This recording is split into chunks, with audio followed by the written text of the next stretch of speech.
돈을 1억을 벌어봐야 다 빠져나가면 내 주머니에는 뭐 없는 건데. 비싸게 팔더라도 세금으로 다 내면은 내 통장에 남는 게 없으니까 와 이건 진짜 꿀팁이다. 안녕하세요, 경장인입니다. 제 옆에는 오늘 또 이범주 법무사님 오셨습니다. 지분부동산의 진심인 강남역에서 법무사 사무실을 운영하고 있는 이범주 법무사입니다. 부동산 투자는 경공매도도 하고 재개발, 재건축 투자도 하는데 경매 부분에 대해서는 2007년도에 처음 접했던 것 같아요. 경매를 아는 사람들이 많다 보니까 수익률이 점점 낮아지는 거예요. 다른 사람보다 높은 수익률 어떻게 될까 고민하다가 우연히 지분부동산에 대해서 교육을 받게 되고 이거는 괜찮겠다. 그래서 법적인 부분도 공부하고 지금은 대부분의 이제 투자가 지분부동산으로 이루어져 있습니다. 근데 저도 한참 이제 상승장에 오다 보니까 계속 입찰을 하는데 계속 폐찰만 하고 낙찰가율이 거의 뭐 90%대가 나오고 이렇게 하면 수익률이 없겠다, 어떻게 하면 될까 하다가 제가 첫 투자할 때는 거의 지분부동산이 60%대였어요. 좋은 물건도 팔받고 해결 잘 되면 기본적으로 1년에 40% 이상이 나는 거고, 아 이거는 되는 거다라고 생각해서 지금까지 계속 하고 있습니다. 법을 배워서 더 수익을 내야 되겠다는 생각을 해서 법적인 부분을 공부하게 됐고 그 결과 법무사라는 타이틀도 따게 됐습니다. 네, 법무사님만이 갖고 있는 수익률을 극대화하기 위한 전략이 있으신지 한번 여쭤보고 싶습니다. 항상 뭐 수업 시간에 얘기하지만 두 가지거든요. 매매대금을 많이 받으면 수익률이 높아질 테고, 근데 매매대금을 받는 데서는 사실은 한계라는 게 있잖아요. 시세라든지. 네.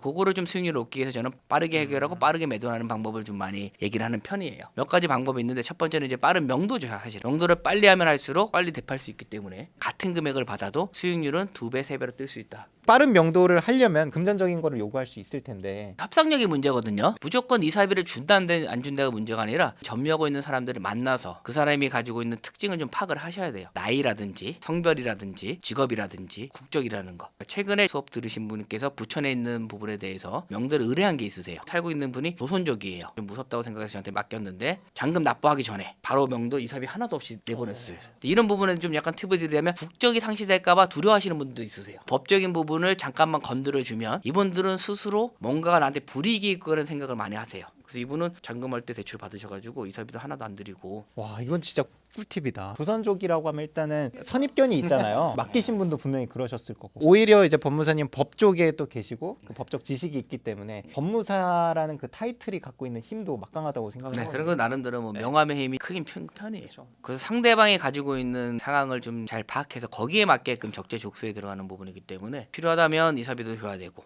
케이스마다 좀 틀리다고 하는 게 맞습니다. 두 번째 사례는 인천에 있는 아파트를 받으셨는데 상대방하고 대화가 안 됐나 봐요. 약간 지적 수준이 좀 낮으신 분이에요. 전화 통화를 안 하려고 그러시고 그런 분이 두 분이 살고 계셨던 것 같아요. 협박 문자도 오고 그분한테 벌써 다 싸질른다. 무서워도 저한테 명도를 맡긴 거죠. 대화를 통해서 120만 원 정도 주고 협상이 딱 끝났는데 여기서 중요한 게 그분은 선불로 달라고 그러고 이쪽에서는 이제 후불로 얘기하시고, 그렇죠. 끝내는 서로 협상이 안 되고 내용 증명서 보내서 배당기일 날 바로 이사비 하나도 없이 나가긴 나가셨어요. 시스템 에어컨을 떼가셨어요. 차라리 120만 원 줬으면 서로 양쪽이 더 윈윈인데 이런 명도 케이스도 있으니까 조금은 양보를 해라. 전세사기 피해자 다가구 같은 경우라든지 빌라 같은 경우 일괄 물건이 여러 개 같이 나오는 경우가 있어요. 그럴 경우에는 법원에서 편의를 좀 제공해서 전체가 매각되기 전까지 배당기를 안 잡아주세요. 그러다가 전세사기 피해자분들이 1년 유예하면 1년 동안 이자만 내고 있어야 되는 상황이 와요. 그렇죠. 이런 케이스에서 수업 들어주신 분이 저한테 의뢰를 해서 180만 원 정도 이사비 주고 정리한 케이스도 있습니다. 명도 얘기 너무 재밌다. 야, 집어치우고 명도 얘기나 한 시간 동안 하자.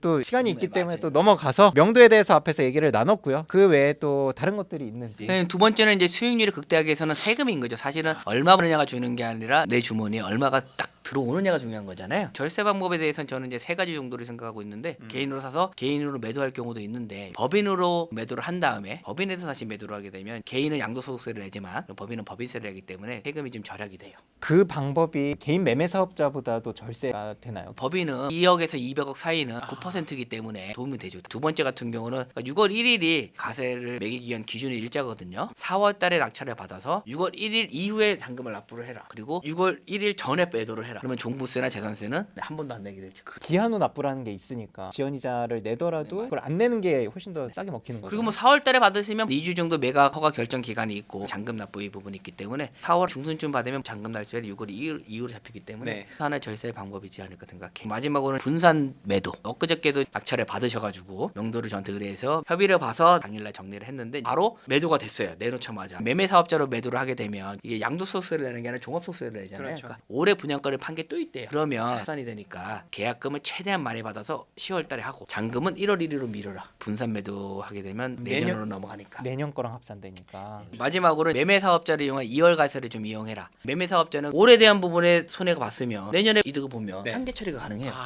이월가세라는 거를 알고 있으면 좋다. 법무사님이 세금적으로도 시험 항목에 있나요? 어떻게 하면 수익률을 높일까라고 계속 고민을 하다가 나온 거죠. 돈을 1억을 벌어봐야 다 빠져나가면 내 주머니에는 뭐 없는 건데 어떻게 찍힐까 이제 계속 고민하면서 필요한 부분은 이제 세무적인 공부도 하고.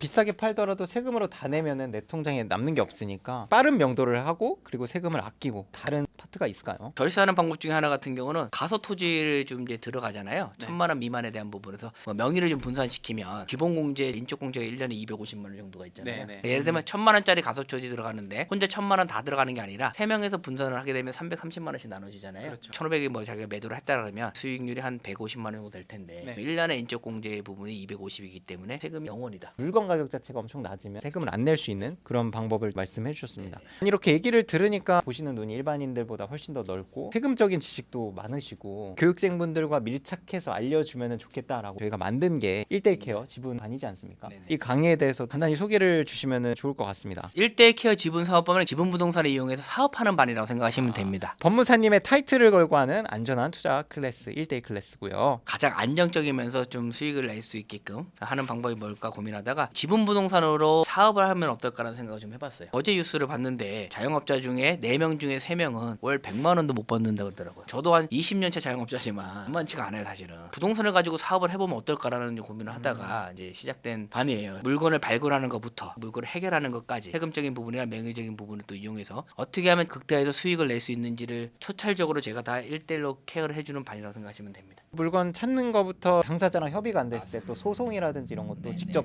또 같이 하실 수 있기 때문에 이거는 정말 법무사님께 맡기는 거죠. 물론 저도 좋은 물건이 있으면 저도 같이 투자합니다. 제 돈 들이고. 어찌나 자신이 있으신지 수익이 안 났을 때는 전액 환불까지. 그렇지 수강료가 고액은 고액이에요. 어떻게 보면 보증금 아닌가요? 토탈케어 서비스를 직접적으로 다 받을 수 있는 유일한 강의라고 생각을 합니다. 배워서 직접 할 수 있는 강의로는 법무사님의 정규 강의가 있죠. 정규 강의 같은 경우는 부동산의 전체적인 부분에 대해서 지금 제가 인지시켜 드리고 그거를 바탕으로 해서 지분에 대한 부분을 디테일하게 부동산의 종류별로 건물은 건물, 주택은 주택, 상가는 상가, 토지는 토지대로 디테일하게 좀 분석을 해서 알려드리고 셀프 등기도 직접 할 수 있게끔 만들어드리고 그리고 임장도 또 가시고. 본인들이 이제 직접 물건을 발굴할 수 있는 능력을 키우는 강의라고 생각하시면 됩니다. 요거 이제 배워서 하실 분들은 이 강의만 들어도 사실 또 법무사님이 계속 케어를 끝나고 나서도 해주시기 때문에 끝나고 나서 그냥 방치하는 게 아니라 한 달에 한 번씩 토요일 날 저녁에 오픈해서 모이면 만나서 한 3시간 정도 일단 물건은 제가 2개 정도 드리고 지금 본인들이 투자하고 있는 것들을 서로 공유를 합니다. 점점 갈수록 이제 제가 원했던 것처럼 사고의 폭이 넓어지셨어요. 일반 물건도 낙찰 받으신 분도 많고 오피스텔도 한 20개 정도 받으신 분도 있고 한 번에 그래 부산에 그리고 단기 임대 하시는 분들도 있고 제가 수업 시간 다 얘기해 드리거든요. 이거를 어떻게 하면 최고의 수익을 낼 수 있는지를 서로 협상을 하고 발표를 해서 피드백을 주고 받습니다. 아마 굉장히 만족을 더 하실 거다라고 생각을 합니다. 네, 많으셨습니다.